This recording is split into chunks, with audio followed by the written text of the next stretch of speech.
Merci beaucoup Patrice pour ces précisions. C'était justement une commande du président de la République. Michel Rocard a remis aujourd'hui son rapport sur la taxe carbone.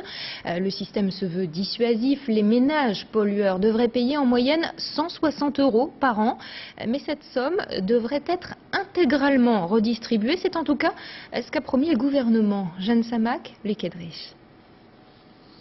Voilà des semaines qu'elle suscite bien des critiques. Enfin, cet après-midi, la taxe carbone a été présentée au gouvernement.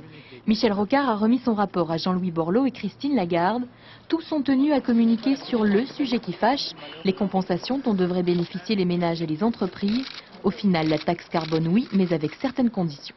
Ces conditions, c'est la progressivité et la visibilité. Et la deuxième, c'est que ça soit équitable et que donc les compensations aux ménages soient à 100%, même si certains peuvent avoir plus ou moins que d'autres, c'est des modalités. Et pour les entreprises, la même chose. Il est essentiel que les mesures de compensation soient telles que les ménages comprennent que ce n'est pas une surpression sur eux.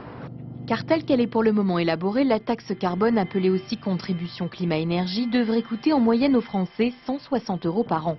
Sauf qu'une différence allant de 20 à 40% sépare les urbains et les ruraux. Par exemple, pour les revenus les plus modestes, la taxe reviendrait à 55 € pour les ménages vivant en zone urbaine, 144 € en zone rurale.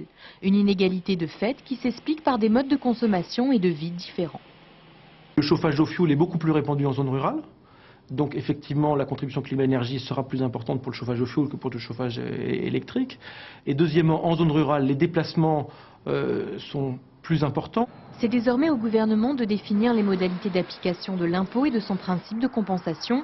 Une baisse des prélèvements obligatoires est envisagée pour les ménages et les entreprises. La taxe sera discutée dans le cadre du prochain projet de loi de finances à la rentrée.